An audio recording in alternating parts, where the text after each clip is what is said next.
monstre fleuve volumineux. Et j'ai demandé au groupe aussi, non seulement de présenter ce journal, mais de présenter aussi la méthode qu'ils avaient choisie et la façon dont ils ont travaillé. Ce qui est très important parce que c'est toute une réflexion que nous menons actuellement à l'APA pour justement le traitement et la lecture des journaux que nous avons de plus en plus nombreux dans les archives de l'APA. Voilà, je laisse la parole à Laurence Antonios, Madeleine Rebaudière, Pascaline Mongin et Florian Gallien. Florian Gallien. Et peut-être que... Est-ce que ça marche là? Oui, vous m'entendez là? Non, oui, très bien. Là, c'est mieux. Non, c'est pas vrai. Bon, d'accord. Et alors, nous quatre, plus Noémie Cadet et Yves Arignon, qui sont pas là, parce qu'on est six, et ils ont beaucoup travaillé aussi, même pour la préparation pour aujourd'hui, ils regrettent de ne pas être là. Qu'est-ce qu'il y a? Ce qu'on appelle ce fond volumineux, c'est-à-dire 187 carnets écrits par cette Fernande Schulman. Et tout de suite, je voulais, avant qu'on commence à présenter ce fond, vous dire qu'il avait été aussi, il avait été déposé au groupe d'Aix, dont Anne-Marie Krebs est ici. C'était il y a combien de temps? C'est en 2020, puisqu'on les a apportés pendant le confinement. Voilà, c'est ça, pendant le confinement. Donc, c'est grâce au groupe d'Aix qui a donc été chercher ce fonds qui contient non seulement ces 187 carnets de journal, mais des tapuscrits, d'autres correspondances, voilà, et qui avait été déposé, parce que Fernande Schulman avait déposé tout ça à une amie qui habite dans le Luberon, dans la même région. Donc voilà, je voulais aussi rendre hommage au groupe d'Aix, parce qu'il nous a passé un bébé un petit peu classé déjà, qu'il fallait reclasser après. Oui, l'inventaire, ils avaient fait. Voilà, l'inventaire, etc. Oui, parce que c'est comme dit Claudine, c'est un vrai travail. Comment traiter les fonds, les journaux fleuves, les fonds volumineux à la part. Et bien voilà, donc on va commencer à vous présenter ce journal. Pascaline, je te passe la parole. Alors, on se proposait de commencer par l'écho qui a été conçu à 6, comme le disait Claudine, mais particulièrement quand même écrit à 4 mains par Laurence et Florian. Donc, Fernande Schulman, journal 1947-2013, APA numéro 396300. Le journal de Fernande Schulman, 187 carnets manuscrits de taille et apparence très diverses, rédigés entre 1947 et 2013, soigneusement numéroté par l'auteur, est un journal très libre et très intime. L'écriture est ronde et colorée, en général déployée jusqu'à l'extrême bord de la feuille, pas toujours facile à déchiffrer, surtout lorsqu'elle écrit sur le verso des feuilles dans l'autre sens du carnet. On vous a mis quelques exemples à l'écran.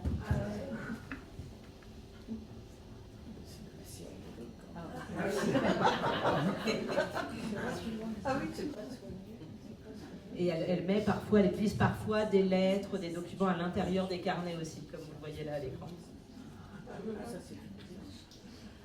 Fernande Schulman, 1924-2014, était chroniqueuse pour la revue Esprit, critique d'art, écrivaine, productrice d'émissions à France Culture. Son père, avec qui elle avait une relation très forte, est mort alors qu'elle avait 8 ans. Elle tient son journal à partir de l'âge de 15 ans, mais ses premiers cahiers ont été perdus ou détruit lors de sa fuite avec sa famille vers la zone libre pendant la guerre. La diariste en poursuit l'écriture avec un rythme plus ou moins soutenu jusqu'à ses 89 ans. Un an avant sa mort. Par exemple, 18 carnets sont rédigés en l'espace de 12 ans entre 1947 et 1959, presque le même nombre en seulement 3 ans à partir de 1970. L'écriture talentueuse, percutante, tient à la fois du registre de la description et de l'introspection. Elle rapporte les rencontres qu'elle fait et les scènes dont elle est le témoin en pratiquant une sorte de microsociologie sans phare et sans complaisance. Elle confie avec une grande liberté et un langage très cru son mal-être, ses phases dépressives et suicidaires, sa vie sexuelle. Elle écrit ses carnets comme elle respire. C'est une citation. Ouais, c'est une citation. Comme elle respire, comme si la vie ne devenait réelle qu'en l'écrivant. Elle dit ainsi, t'as raison. Il me semble tout ressentir en termes d'écriture. Les mouvements des êtres, les mouvements de la nature et surtout celui du temps. Mais comment attraper le temps? Lit-on ainsi dans l'une des entrées de l'année 1967. Au long cours, donc, sur les 68 années que dure le journal, plusieurs thématiques sont récurrentes. D'abord l'amour, et particulièrement celui qu'elle entretient avec l'anthropologue Alfred Métro, 1902-1963, dont elle est la troisième et dernière épouse. Fernande Schulman a 33 ans, ce 5 décembre 1957, lorsqu'elle rencontre par l'intermédiaire d'une certaine Henrietta, d'abord nommée O, puis par son prénom ensuite, donc une fameuse Henrietta qu'Alfred Métro préfère d'abord à Fernande. Je la cite, « Mon amour-propre est un peu offensé de son inclination pour O, qu'il semble préférer à moi. Il est lâche, borné et peu intelligent, mais caressant et sensuel, souple et adaptable. » Ici transparaît déjà la teneur de la relation ambivalente qui s'installe entre eux, même si Alfred Métro, alors qu'elle va appeler soit A, soit AM, ou soit Alka dans le texte, de 20 ans son aîné, apparaît incontestablement tout au long du journal comme son grand amour et l'homme de sa vie. Le couple se marie en 1959.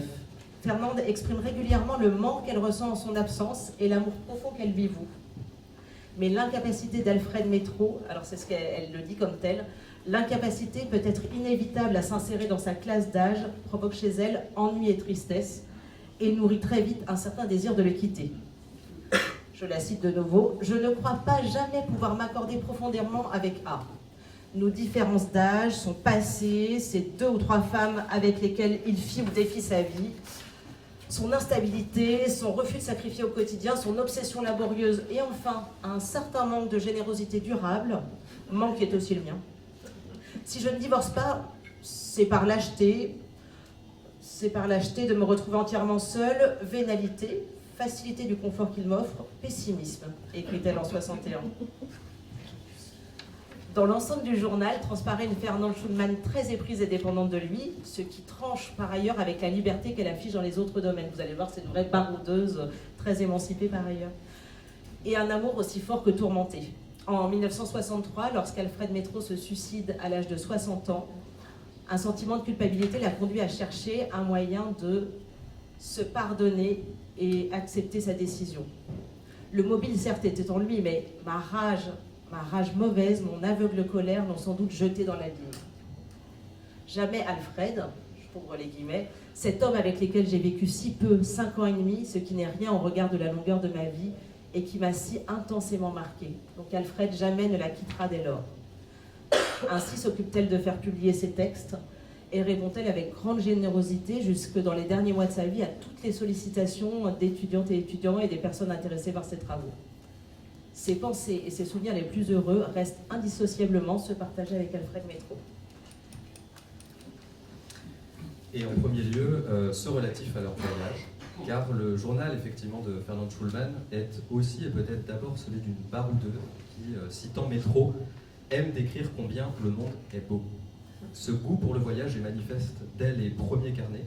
Elle parcourt une première fois l'Europe, de l'Italie à la Turquie à la fin des années 1940 et dans les années 1950, puis l'Amérique du Sud d'abord, du Venezuela au Chili, puis du Nord aux États-Unis dans les années 1960. Puis ensuite elle découvre d'autres continents, l'Asie, où elle se rend à Singapour, au Vietnam, au Cambodge. Elle va aussi au Proche-Orient puisqu'elle visite Israël. Elle découvre l'Australie, et ce tout au long de sa vie. Ici, dans la partie de ses carnets consacrés au voyage, l'écriture, elle se veut presque ethnologique, puisque, par exemple, lorsqu'en 1959, elle se rend au Pérou et qu'elle rencontre des Indiens, elle écrit « Les femmes ont le nez percé d'un anneau auquel pend une petite pièce. Autour du corps, les femmes s'enroulent un morceau de tissu peint, souvent noir, sur fond brun. » Elle dévoile avec la même écriture les derniers signes de la colonisation britannique lorsqu'elle se rend au Guyana quelques années plus tard, en 1961. Son rapport au voyage semble donc d'abord être celui d'une échappée vitale. Elle parcourt le monde d'hôtel en hôtel, en bus, en métro, en auto, pardon, en bateau, en pirogue, à pied, en bulle. Elle évite l'avion qui l'effraie lorsqu'elle le peut, traverse campagne et ville, observe et compare les populations et leur mode de vie. Elle impressionne aussi par sa capacité à capter, observer, s'imprégner de la nature dont elle décrit tout au long du journal les sublimes paysages, dans ses détails les plus fins, avec sa palette de couleurs, de formes, de lumière, de coucher de soleil. Je pensais ce matin, dit-elle, enfin écrit-elle, à cette mélancolie de la fin d'une balade? Voyagerait-on pour ce sentiment de l'achèvement qui est aussi consécration de l'inachèvement? Cela se termine, ce rêve mis en image qu'est le voyage, cela se termine cependant que rien ne s'achève pour de vrai, puisque le soi se continue, lit-on au terme de l'un des voyages qu'elle effectue aux États-Unis en 2000. Cette passion pour le voyage se traduit notamment par la transcription et la mise en forme qu'elle fait elle-même d'extraits de son journal relatant un voyage au Pérou. Mais elle ne trouve pas d'éditeur pour publier cette gamberge au pays du voyage, qui restera sous forme de tapuscrit et qui est aujourd'hui déposée également à la PAC. En 2013, à l'âge de 88 ans, et alors que la mort l'obsède de plus en plus, Fernand Schulman entreprend un dernier tour du monde, une croisière cette fois, moins dans un désir de découverte que pour tenter de rallumer fugacement la possibilité d'exister et de rester vivante, alors qu'elle traverse une période de sa vie aux idées sombres. Elle pense beaucoup au suicide. Elle écrit au début de ce voyage: ce voyage a entre autres été articulé comme une manière de briser ma mauvaise conscience, de me prouver peut-être que j'étais encore capable, et enfin de me donner quelques bonnes raisons de combattre l'idée de suicide qui m'habite depuis quelque temps. Oui, car Fernand Schulman supporte mal le manque d'énergie et la vieillesse qui signent la dégradation d'un corps dont le poids et l'inactivité la préoccupent en réalité très tôt.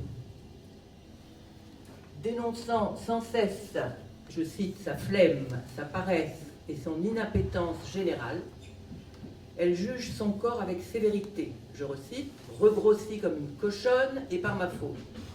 Mon ignominie graisse, honte de mon corps. Fin de la citation. Mais aussi celui des autres humains croisés dans sa vie au cours de ses voyages, ainsi que des œuvres d'art.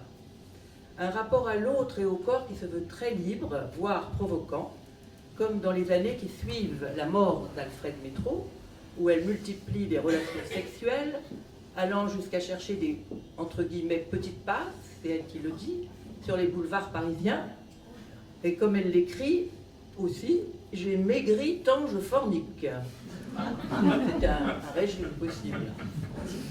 Mais cette obsession pour le sexe diminue peu à peu et à l'âge de 50 ans, le goût des hommes la quitte un petit peu. Alors, je la cite, le sexe pour le sexe, cette idée à présent m'ennuie, dit-elle. La mélancolie, la solitude, l'ennui, la faible estime d'elle-même, la déprime, l'angoisse, les idées noires, s'ils sont présents dès l'origine, croissent avec l'âge, le suicide, on l'a déjà évoqué souvent, devenant une véritable obsession dans les dernières années de sa vie. Le journal donne ainsi à voir la sismographie intérieure d'une femme, se qualifiant elle-même, entre guillemets, de journaliste de l'intérieur, dont les mouvements révèlent une difficulté à trouver l'apaisement. On peut se demander si c'est un désir de quiétude ou d'apaisement, justement, qui l'a conduit à s'intéresser de plus en plus à sa judéité. Plus elle vieillit, plus elle s'y intéresse. Et à s'engager dans l'apprentissage de l'hébreu à l'âge de 73 ans, par exemple.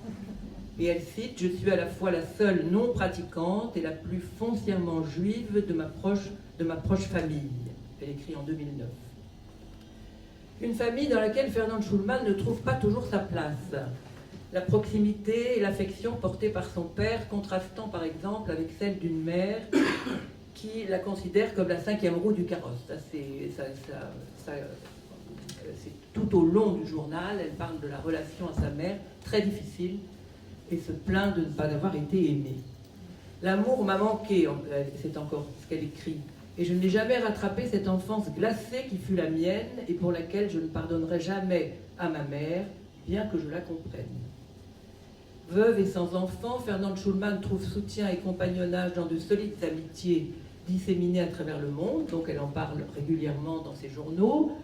Des personnalités comme les écrivains Bernard Noël et Conrad Détrez.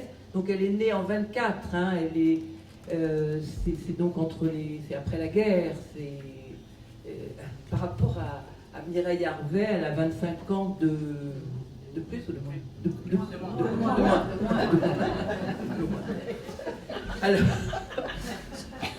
Alors, donc les écrivains comme Bernard Noël et Conrad Détrez, dont elle parle souvent, qui étaient des vrais amis, le plasticien Soto, l'acteur Alain Cuny, Diane Bataille, qui est la veuve de Georges Bataille.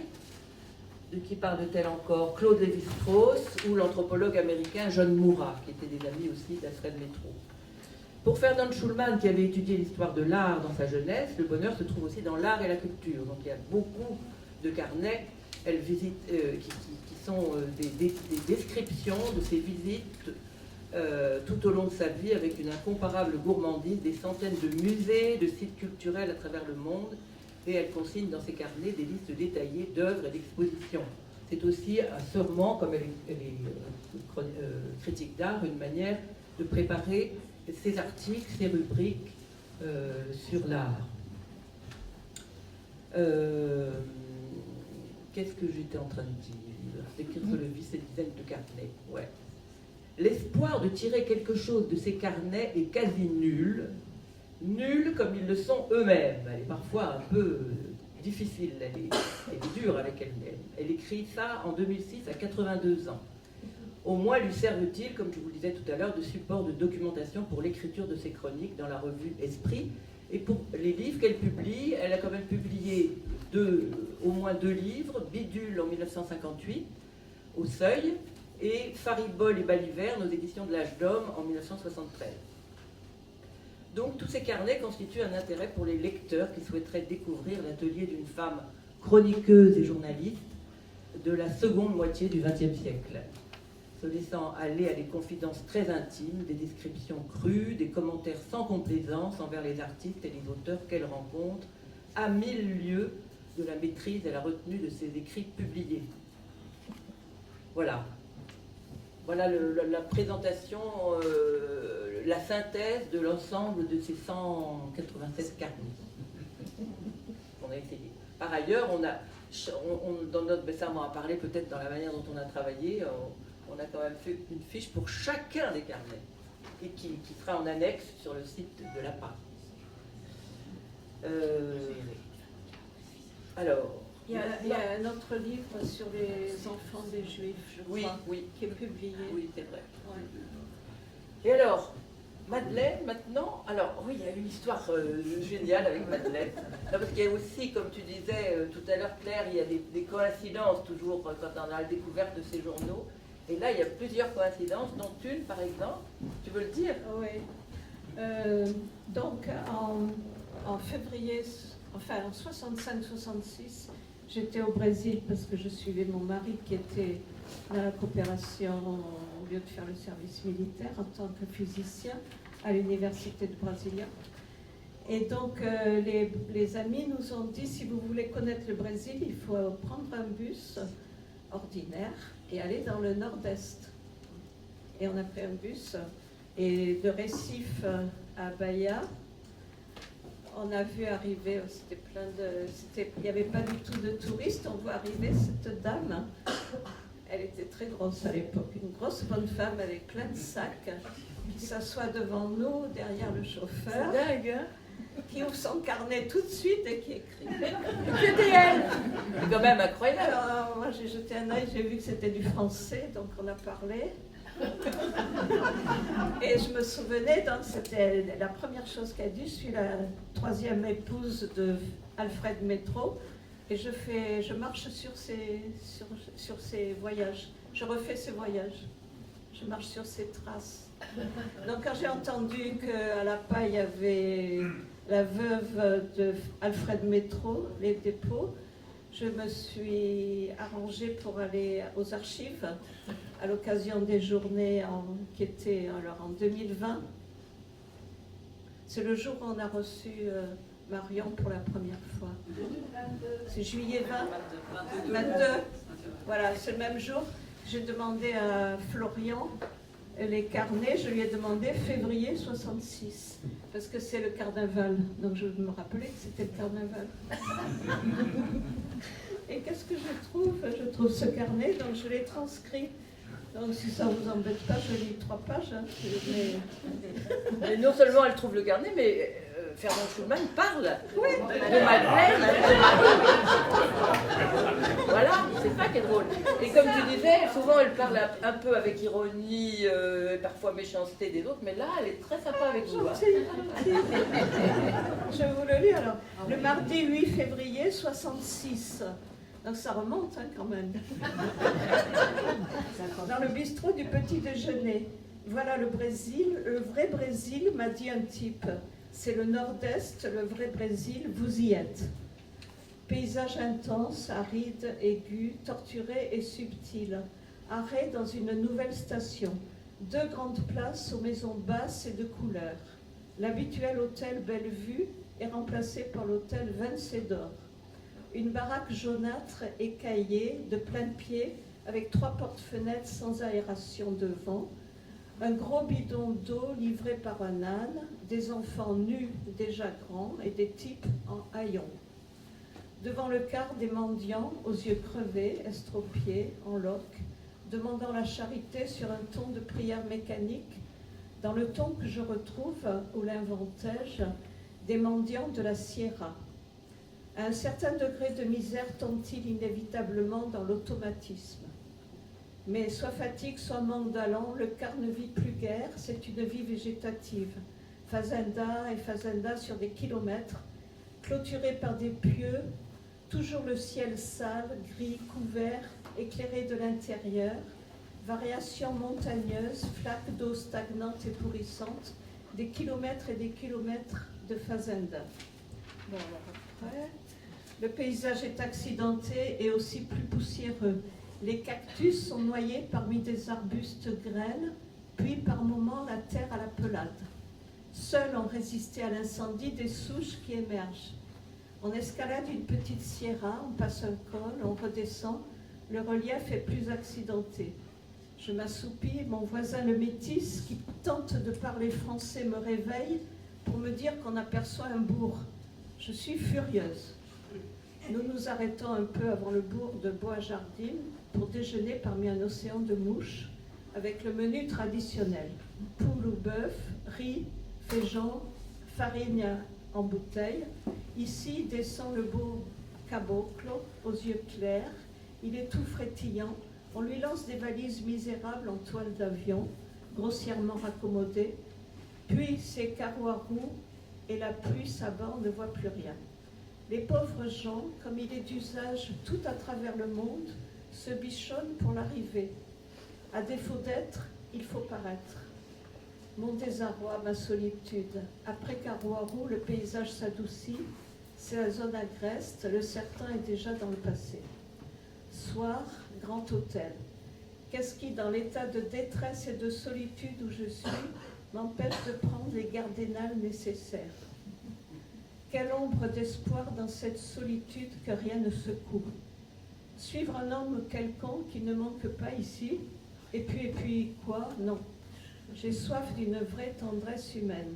J'étouffe de solitude, je crève de l'isolement où je suis, de ce désert du cœur que j'affronte avec assez de courage, mais dont rien ne m'arrache. Ce néant qui vous prend à la gorge et vous sert à vous couper le souffle. On hurlerait de peine, n'étaient les apparences qu'il faut sauver, le simple jeu des habitudes. J'ai mal à ma solitude, j'ai mal de façon incoercible, j'ai un mal vertigineux. Que cela cesse, il n'y aura donc rien que le pur désert. Jusqu'où mes jours vont-ils ainsi m'emporter? Depuis très longtemps, trop longtemps déjà, il me semble que je touche le fond. 9 février, changé d'hôtel ce matin, fait preuve d'énergie en allant nager. Mes jambes, il est vrai, sont si dégradées que l'idée de les fortifier m'aide et voilà encore une journée de passé, assez neutre. Le problème est pour moi de travailler de manière satisfaisante. Passer à l'Alliance française. Une bibliothèque assez pauvre, 2000 ouvrages pour environ 400 lecteurs. 11 février, je suis dans le bus qui me mène à Karouarou, levé à 5 heures avec cette qualité d'excitation qu'il y a à prendre un véhicule au lever du jour. Le quartier de la gare des omnibus est ancien, très tropique latino-américain. Maison basse, peinture lurée et décorée de motifs en stuc. Un homme porte 2 seaux, chacun pendant à une corde, noué un bâton qu'il tient en équilibre sur la nuque et les épaules. Il avance à tout petit pas rapide, comme dans les films japonais. Des colombes blanches ou bien des noirs vautours habituels. Ai-je parlé des pâtis? Donc c'est nous. Ah oui, c'est vous. Un couple de Français rencontrés dans le bus Bayard-Récif. Elle fait ça 3 jours après. Hein. Lui, un physicien venu faire ici son service civil dans la coopération, après avoir travaillé 3 ans à Genève. Son mari. Point. Discret, gentil, réservé, très français au meilleur sens du mot. Elle, mateuse, appliquée, probablement obstinée, très modeste.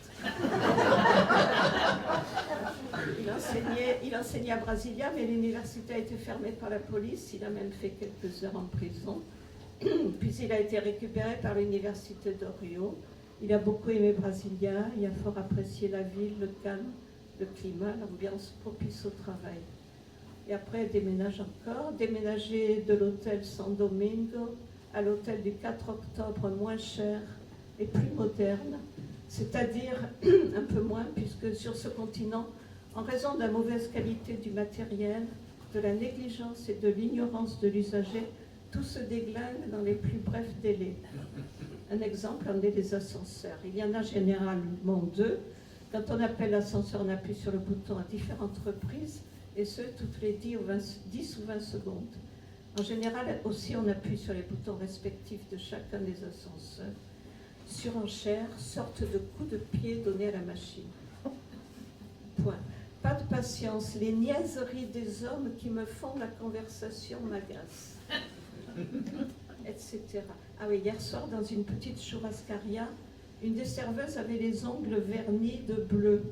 Une sorte de bleu ardoise foncé, avec des reflets nacrés, beaux, mais si insolite que j'ai cru d'abord qu'elle s'était pincé le doigt. Je pense à Jacqueline K., les morts, rêver d'A.M., et toujours ces rêves de solitude et d'isolement profond, si mélancoliques. On dirait que je copie les rêves que A.M. me racontait.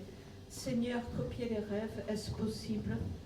Identification, culpabilité profonde, identité de nos cheminements, qui sait, comme l'achat des gardes-naves. Comme j'écris aisément dans les véhicules, un mouvement qui pousse le mien. Voilà.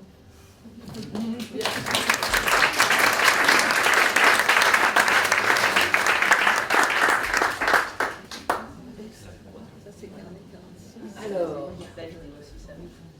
qu'est-ce qu'on fait maintenant? Vidéo. Le film, pour que vous la voyez. Mais c'est quand elle Alors, est hachée. oui, Quand elle est hachée. c'est ça. Il y a eu plusieurs films. Il y a un site où il y a les derniers voyages d'Alfred Métro, qui a été fabriqué par celle qui a déposé, en fait, Sylvie Friedman. Sylvie Friedman, oui, l'amie à qui elle a déposé tout. Qui était la fille d'un La anthropologue. déposante. Ouais. Et donc il y avait plein de films, moi je les avais vus dans les années, puis après ils avaient disparu. J'ai retrouvé le réalisateur et il nous les a envoyés, des Vimeo, des films. Voilà. Donc il y en a 5 ou 6, mais là on vous fait un de 8 minutes, on fait passer un 8 minutes. 8 minutes. Voilà, un des 2 voyageurs. Ah bien écoute, ça c'est simple. Avant de le rencontrer, j'avais un groupe d'amis qui étaient des latino-américains, en particulier des Celtes.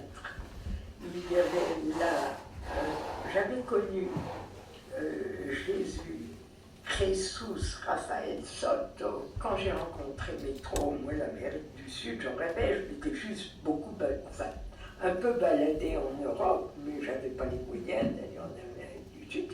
À l'époque, les trajets étaient beaucoup plus... C'était plus extraordinaire d'aller en Grèce dans les années 50 que d'aller en Inde aujourd'hui. Il faut tout bien se rendre compte de cela. Qui fait que peu après j'ai connu Métro, je me dis écoute, qu'est-ce que j'aimerais aller en Amérique latine. Et comme il avait toujours, il aimait toujours se déplacer, mais il n'y a rien de plus simple. je demande à l'UNESCO de me nommer pour une année professeur à l'École des sciences sociales de Santiago du Chili.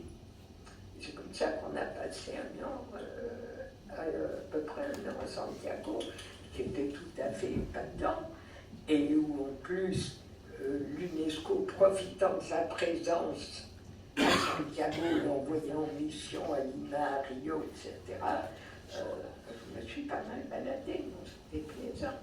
Est-ce que tu peux nous rappeler des anecdotes parfois de ces moments de voyage qui montrent un peu le caractère de Métro, son endurance, parfois aussi son imprudence et son mépris du danger? Le danger, il ne connaissait pas. Peu d'années après, il avait affaire aux USA et j'y suis partie 3 semaines avant lui parce que je ne connaissais pas New York. Et je lui ai dit avant de partir, est-ce que je peux me balader à Harlem? Pourquoi n'irais-tu pas à Harlem le soir? Ben oui, bon. Mais quand des jeunes ethnographes partaient en mission et venaient voir le professeur pour avoir des conseils, et qui demandaient mais quelles précautions prendre au plan sanitaire. Le Métro était fou de colère. L'idée qu'on puisse se soucier de ce genre de choses l'exaspérait. Est-ce que tu peux nous raconter l'épisode des serpents en Guyane-Britannique? Ah oui, alors on avait été à New York et c'est ça. Il avait une mission au Brésil et nous devions faire escale de New York. On a pris un cargo puisque quand j'ai été en Amérique du Sud, je suis allée le rejoindre quand il a été nommé à Santiago. Il était en avion, etc. Et il m'a dit, écoute, puisque tu aimes les voyages, pourquoi tu ne prends pas un cargo? Tu sais qu'ensuite j'ai fait un bon nombre de voyages en cargo jusqu'en un temps récent où j'ai plus le droit parce que je suis trop vieille. C'est interdit. Ça, c'était mon premier voyage en cargo. Et quand nous sommes partis de New York, il a décidé qu'on irait en Haïti, où il avait donc travaillé antérieurement. Le rapatriement du journal de Fernande. 12 cartons parce qu'on a tout classé quand même à Amberieu avant. 12 cartons contenant donc 187 carnets numérotés et classés chronologiquement. Donc ça va dans le coffre de la voiture de Pascaline qui est là.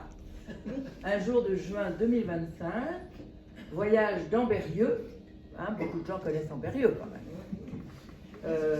à sa maison de campagne en Bourgogne, où tout le groupe doit se retrouver pour un séminaire Fernande pendant le week-end du 20 et 21 septembre. Donc c'est ça la première méthode, c'est de se retrouver pendant 2 jours et demi dans cette maison extraordinaire, et puis de travailler et de s'amuser en même temps, hein, parce qu'on n'oublie jamais de s'amuser, nous les médecins.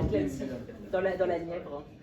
Alors, pour parler méthode un peu sérieuse, préalablement à nos retrouvailles en Bourgogne, lors d'une précédente réunion, on avait pris connaissance de l'histoire de Fernande, du contexte de production de ses carnets, grâce à diverses ressources, notamment celle du groupe de lecture d'Aix, qui avait été dépositaire du fonds, comme on l'a dit.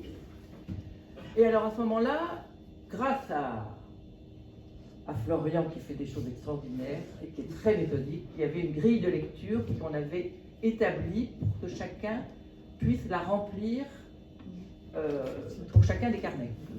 Tu l'as mis là, voilà. Donc ça nous a bien servi, tout le monde était content d'avoir cette grille. Voilà.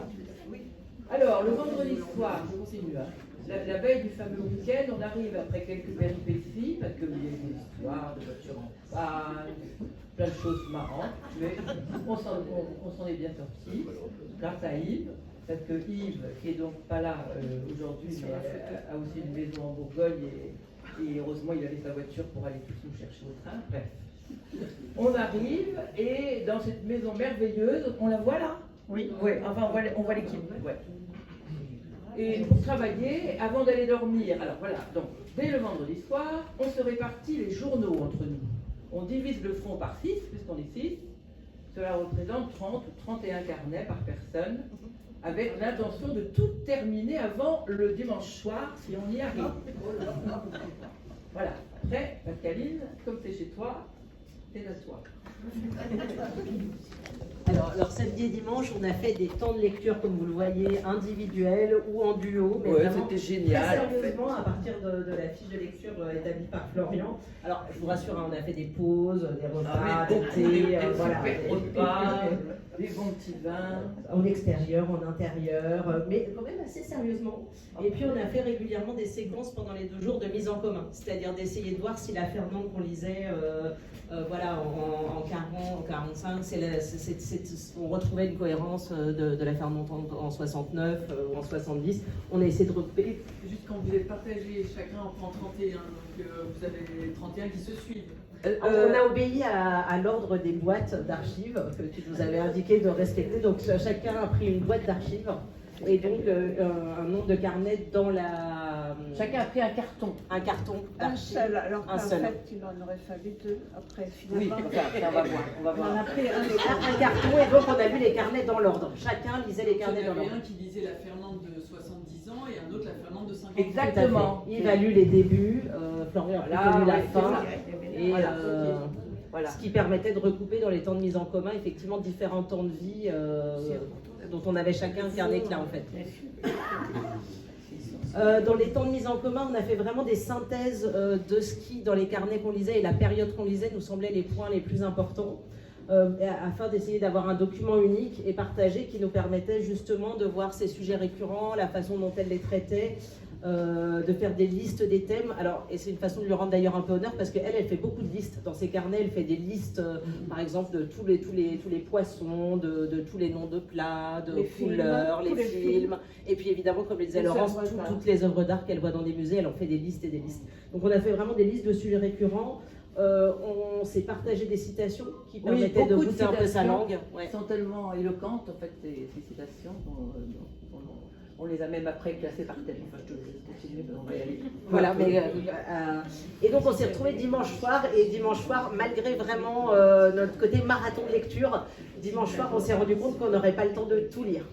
Et que par ailleurs il pleuvait dehors, et donc on a eu un stratagème pour essayer de partir chacun et chacune avec une boîte d'archives, Chacun a apporté un carton. dans du plastique, sous le bras, et on a repris le train en se disant qu'on allait continuer à Paris ce qu'on n'avait pas terminé ce dimanche soir. L'objectif étant de tout lire avant de se retrouver le 14 novembre à Paris. Voilà, à une réunion. Ouais. C'est ça. Et en fait, on s'est retrouvés 2 mois après, chez Laurence, le temps d'une soirée, pour à nouveau mettre en commun toutes les lectures qu'on avait réalisées après notre retour à Paris. Et cette fois-là, il a fallu justement mettre en commun la totalité de nos lectures. Alors ça a été facilité parce qu'on avait pris des notes dans ces fiches, sur ces fiches individuelles qu'on évoquait tout à l'heure. Et en fait, il fallait un petit peu résumer tout ce qu'on avait relevé le temps en une soirée, quelques heures. Il était évident qu'on n'allait pas pouvoir parler individuellement de chacun des 187 carnets. Le temps étant compté. Et donc on a décidé de résumer ce que chacun avait lu en quelques thèmes principaux. On a tout synthétisé dans un tableau que vous voyez là Voilà, autre tableau. sur la diapo. Je ne sais pas si vous voyez bien, mais en fait, si on prend par exemple Ça a permis de reconstituer chronologiquement. c'est bon. Oui, Vous voyez la première colonne, par exemple, pour les carnets numéro 1 à 18 bis, et ça répond en même temps à la question de Marion. Sur cette première partie des carnets, ça couvre la période 1947-1959, c'est-à-dire le moment où Fernand est âgé de 23 à 35 ans.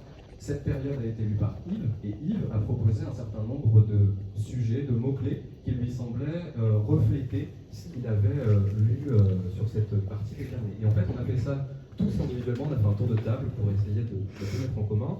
Et au terme de ce tour de table, on s'est aperçu qu'un certain nombre d'entre eux en fait se recoupaient, puisqu'effectivement il y a forcément des continuités dans la vie de Fernand. Donc on a fait des rapprochements. Et au terme de ces rapprochements, finalement a émergé une liste effectivement d'une dizaine, voilà, une liste de dizaines de thèmes. On ne s'était pas dit qu'il y en aurait 10, mais Les circonstances ont fait que voilà, une dizaine sont apparues. Et à partir de cette liste de thèmes, eh bien, chacun à nouveau a un peu apporté des éléments, alors à la fois les citations effectivement, ou des éléments plus factuels, qui permettaient aussi de donner un peu de profondeur, c'est-à-dire sur la trajectoire de Fernande, puisque par exemple, le voyage, puisque c'est le premier thème, on s'aperçoit que son rapport au voyage au début de sa vie n'est pas celui de la fin de sa vie. Donc ça permettait comme ça de retracer dans la durée son évolution. Voilà, et puis une fois qu'on a fait cette mise en commun, et bien ensuite avec Laurence, on s'est proposé de faire un peu la synthèse de tout ce qu'on s'était dit. Donc on a rédigé une première version de l'écho de lecture, qu'on a ensuite partagé avec l'ensemble du groupe qui l'a amendé, complété, enrichi, etc. Et lorsque l'ensemble du groupe l'a validé, on l'a proposé à Sylvie Friedman, donc voilà, la déposante. Ouais, qui a fait quelques remarques, mais petites remarques. Voilà, qui a complété. Qui était très contente, elle aurait aimé être là aujourd'hui, et elle était très heureuse qu'on s'intéresse comme ça, que la PAS s'intéresse à tout ce que Fernande avait déposé. D'ailleurs, c'est une toute petite parenthèse, elle nous a même dit, j'ai encore, parce qu'elle est en train de déménager, j'ai encore des documents de Fernande, et notamment les correspondances, c'est ses lettres à Alfred Métro, je crois. C'est sa correspondance. Oui, que tu as été chercher. Voilà, donc ça c'est encore à découvrir. Qui est à Aix. J'ai pas pendant qu'ils sont pas en train de peut-être juste pour terminer, peut-être d'ailleurs te citer Laurence, parce que je trouve que tu as bien résumé la soirée qu'on avait passée lors de cette mise en commun. Ouais. Laurence résume cette soirée comme un merveilleux exercice collectif qui nous donne le sentiment de rassembler les pièces d'un puzzle et de voir émerger le portrait de Fernand Schulman. Oui, je pense que c'est ce qu'on a ressenti. Oui, c'est vrai que c'était un merveilleux moment, un travail collectif très intéressant. Et alors, en plus, je pense que ce que les chercheurs, les lecteurs, les gens intéressés trouveront à la PA, ce sera assez complet, parce qu'il y a non seulement une synthèse du journal de ces 187, mais il y a aussi en annexe une fiche pour chaque carnet, plus ou moins élaborée. Il y a des citations, énormément de citations qui sont ou avec chaque carnet, ou même on prévoit de les classer par thématique. Il y a les échos parce qu'en dehors du journal, Fernande avait laissé quelques tapisseries, 3, 4, 5. Oui, voilà. Elle avait un voyage en Grèce, un voyage en Congo. Il y a encore enfin, ça peut être un fond assez important. Et voilà. Et comme vous le voyez à l'écran, ce qui est étonnant, c'est que dès le début, elle a conscience qu'elle fait une œuvre. Donc il y a vraiment, elle a beaucoup de textes réflexifs sur ce que l'écriture recouvre pour elle, sur les moments où elle rattrape les jours où elle n'a pas écrit.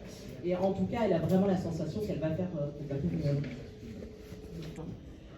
Juste peut-être, si on a le temps, Claudine, tu me disais, c'est intéressant de parler de Fernande diariste, Fernande Schulman en tant que diariste. Hein? C'est le but de la matinée. Alors, oui, parce qu'on peut se référer même aux fameuses fonctions, Philippe, que tu donnes au journal, hein, qui est garder mémoire, survivre, s'épancher, se connaître, penser, écrire. Si on se réfère à ces fonctions, eh ben, on peut dire que Fernande Schulman, elle cache, elle coche toutes les cases.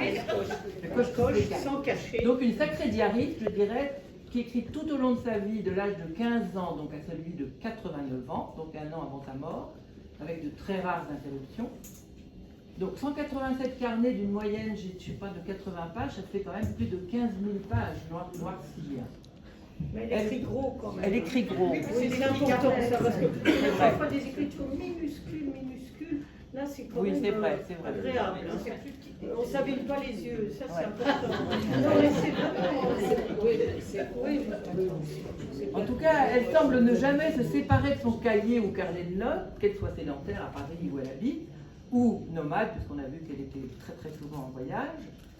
Alors, citation, on entre dans un café, on commande une pizza, on la mange ou on ne la mange pas, il importe. On sort son carnet et on est au cœur de soi, où l'on tente de mettre soi au cœur du monde. Voilà. Souvent, comme tu disais, Madeleine, on a l'impression qu'elle s'adresse aussi à son carnet. Ouais, est-ce que je parlais de... Voilà, ai-je parlé de Ai-je ça? parlé, Est-ce que j'ai déjà écrit? Ouais.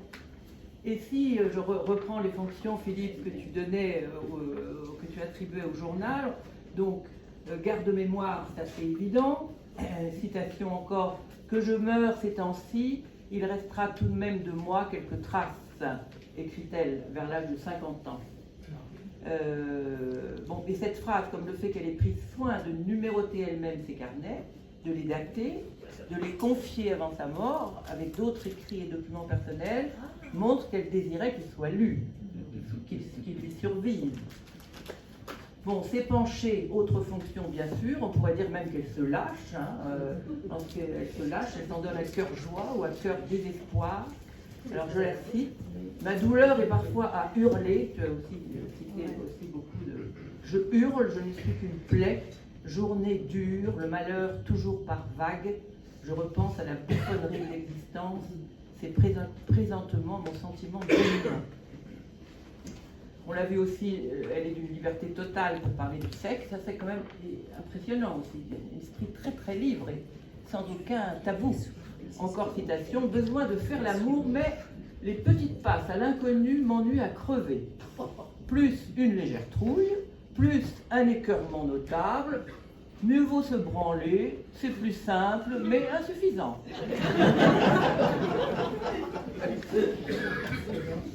Voilà. Et alors parfois elle est tout sarcasme et ironie, elle fait même de la provocation. Donc on sent que le journal, ça c'est très intéressant quand on lit à la fois ses chroniques, elle a écrit beaucoup de chroniques dans l'esprit qui sont très maîtrisées, très professionnelles, très intéressantes. Et par ailleurs, dans son journal, elle se permet tout, quoi. Elle est de façon parfois même pas très tendre. Par exemple, il y a un entretien avec Charles Juliet, que vous connaissez tous comme écrivain. Elle a un entretien assez plutôt élogieux dans l'esprit, mais dans son journal, elle le descend complètement. Elle ironise beaucoup. Voilà. Bon, voilà ce que je vous trouve. Mais alors, s'il y a des questions, voilà. Moi, je suis à la fois hyper admiratif, que je trouve que ce que vous avez fait est incroyable, et en même temps un peu envieux. Ah, parce que je me dis, tant mieux si on se suit c'est vraiment très chouette de voir comment vous avez pu fonctionner ensemble, en plus avec ce truc, en partant à la campagne, etc. Quoi de mieux pour lier un groupe, pour faire en sorte que voilà, ce groupe s'approfondisse en fait. Et moi, je suis dans un groupe lecture à Toulouse, je me dis, voilà, je suis assez envieux de ce genre d'opération qui effectivement permet certainement beaucoup de choses qui vont bien plus loin certainement que le résultat pratique. Comme dit Florian, moral, il faut lire des fonds volumineux. Non, c'est vrai qu'on a tous eu la même sensation le dimanche soir, c'est-à-dire le fait d'être studieux ensemble et des expériences très particulières. Ouais. Non, mais il faut dire que la maison était belle, l'accueil merveilleux, c'est ça. Il faut dire qu'on nous aussi, on s'en donne à cœur joie. Juste une petite remarque, parce que je me souciais beaucoup de comment ça se passait ces 3 jours. Ah bah oui, Marion, elle a téléphone suivi ça. après avoir fait les visites du patrimoine à Amberieu qui m'empêchaient de venir. Et je téléphone vers 14h30, ils ne répondent pas. On essaye 2 sur 6, je me dis bon, bah, ils travaillent. Puis je téléphone un peu après, ils me répondent oui, on va manger là. Il est quand même 15h. Donc pour vous dire à quel point ils étaient plongés. Enfin voilà, vous dites que vous avez bien mangé, mais moi j'ai vu que vous faisiez surtout la lecture. Et puis ensuite, je vous ai demandé le lendemain, je pense le dimanche vers 16h, alors Fernande, c'est qui, maintenant que vous la connaissez? Et ça aussi, c'était très surprenant parce que vous étiez d'accord. J'ai entendu les voix de plusieurs, vous avez sorti quelques adjectifs, c'était encore le...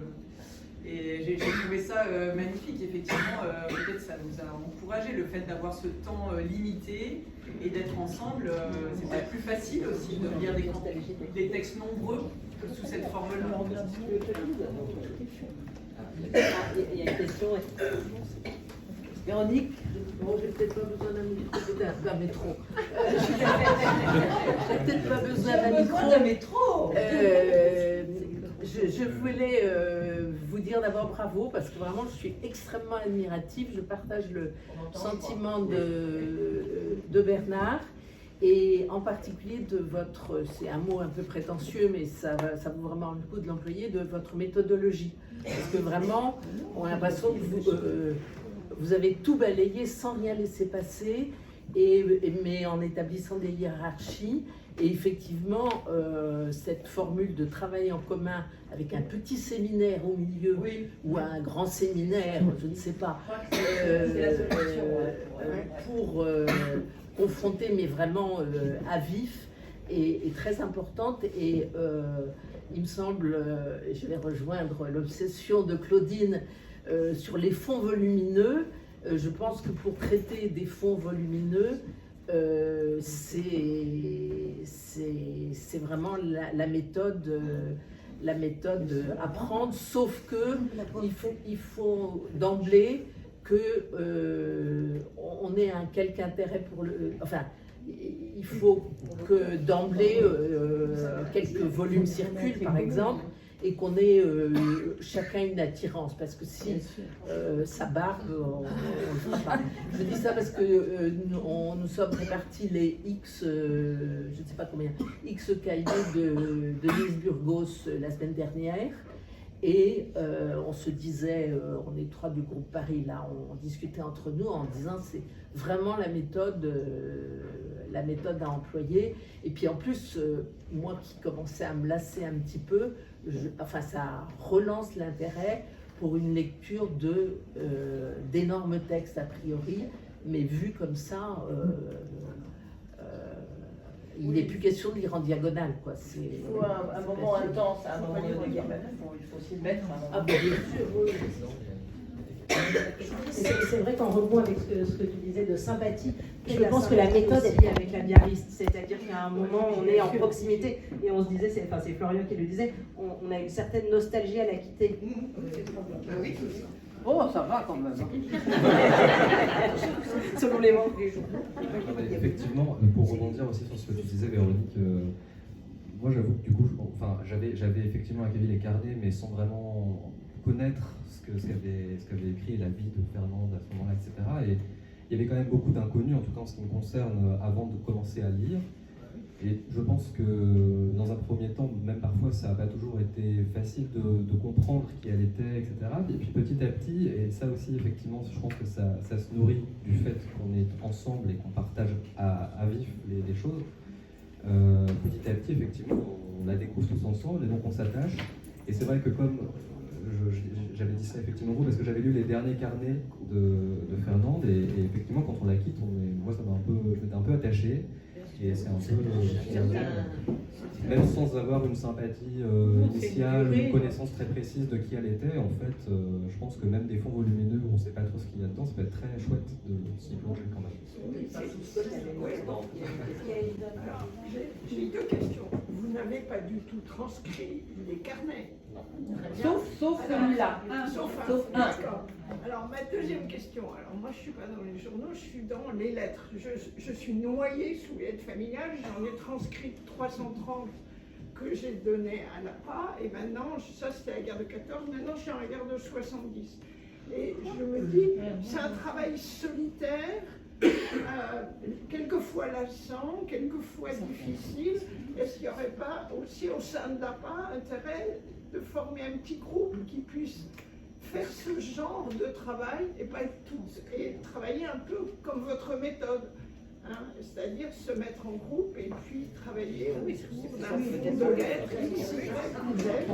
Pourquoi pas savoir que les forces vives ne sont pas énormes. Mais c'est sûr que c'est mieux de le faire collectivement. Il y a d'autres groupes de lecture qui ont fait ce même genre de travail. Il y a une question. Je crois, dans ton groupe, Isabelle. Oui, mais moi j'ai une question parce que nous, là, on a ramené dans Berlieux plusieurs fonds, donc on va être un peu dans ce genre de choses. Je voudrais savoir si votre présentation, là, elle va être disponible. Oui, la grille. Parce que notamment la grille et le tableau récapitulatif. On a les droits. Oui, on pourrait pourrais en bénéficier. Oui, Bien sûr. Oui. Bien sûr. je t'enverrai un mail. Ouais, pas de souci. Ah oui, parce que là, c'est évident. Écrivez-moi. Je sais pas quelle question. Il y a une méthodologie. Oui, ça c'est Ulrich. il y a une question. C'est balayé. Disons qu'on peut Valérie aussi, mais là on aussi le fait. Oui, voilà. Non, mais c'est systématique, c'est bien. C'est plutôt une remarque. Est-ce qu'il y a d'autres questions? Non, c'est pas une vraie question, c'est une remarque. Alfred Meko était donc anthropologue et ethnologue pour l'UNESCO. Et il a écrit un article quand on ne lui a plus donné de mandat, il avait donc 60 ans, et il a écrit un article pour le courrier de l'UNESCO qui s'appelait « La vie finit-elle à 60 ans ?» et il s'est suicidé après. Donc je connais ça parce qu'il se trouve que j'ai très bien connu en Suisse, là où il s'était retiré, le frère d'Alfred Métro. Oui, mais c'était à Lausanne. Voilà.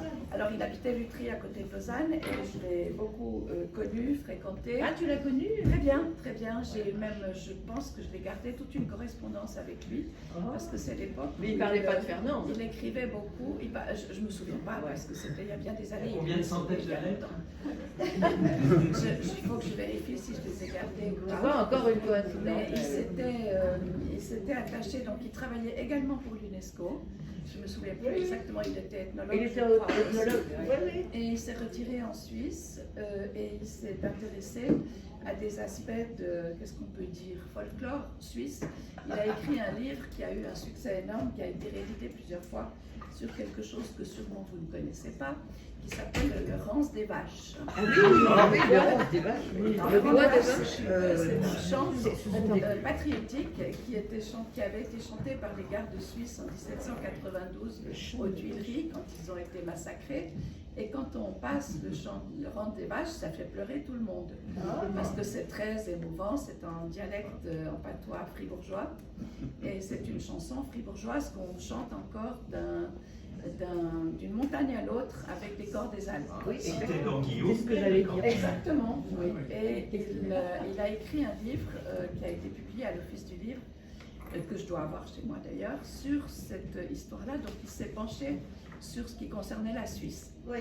Et je sais que ce livre a été réédité plusieurs fois parce que c'est un chant nous avons tous les 25 ans à Vevey une très grande fête qui s'appelle la fête des vignerons. Et tu as quand tu étais petite, il y a toujours le rance des vaches qui est chanté. Le rance des vaches. C'est le chant. Le rance.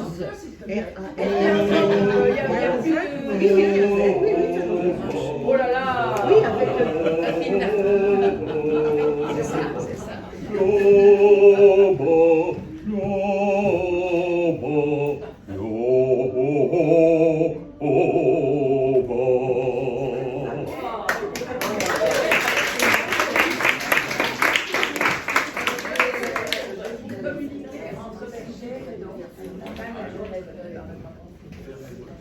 Merci. J'aimerais juste dire quelque chose par rapport à ce qui était proposé à propos de la correspondance. Je me demande si on ne pourrait pas faire une section sur le site de l'APA où les gens qui ont des travaux à proposer à faire en communauté font un exposé de ce qu'ils souhaitent faire et comme ça d'autres personnes peuvent les rejoindre. Alors, oui, c'est une excellente idée. D'abord, je voudrais quand même, parce que comme la maison ferme à 13h, je voulais encore une fois remercier tous les intervenants de cette matinée.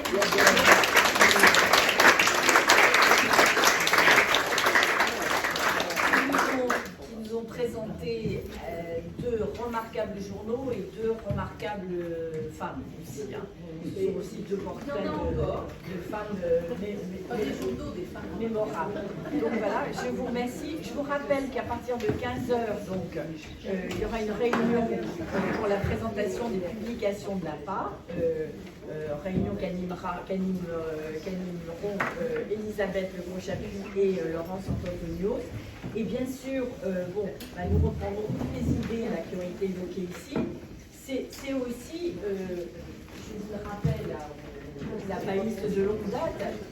C'est un projet qu'on a souvent évoqué à l'APA, et moi qui me tient à cœur, de retraite de lecture qu'on organiserait à Enverrieux, sur place, au plus près des archives, au plus près des journaux, et qui permettrait de réunir des lecteurs intéressés par certains journaux ou certains dépôts. Ce que je voulais dire par rapport à la remarque d'Elisabeth, c'est que en principe, c'est ce qu'on fait quand les dépôts volumineux parviennent à l'APA. On se préoccupe soit de les répartir dans les groupes de lecture, ou même quelquefois de créer des groupes différents qui assument et qui prennent en charge ces dépôts, hein, que ce soit encore une fois des correspondances, des journaux ou tout autre type de dépôt plus hétérogène. Mais c'est vrai qu'en amont, pour ce qui n'est pas encore déposé, c'est sûr qu'on peut imaginer des appels, soit par l'intermédiaire du site ou de la revue, bien sûr, aux lecteurs éventuellement intéressés par un travail de transcription, de lecture de ces dépôts. En tout cas, je vous remercie et à tout à l'heure.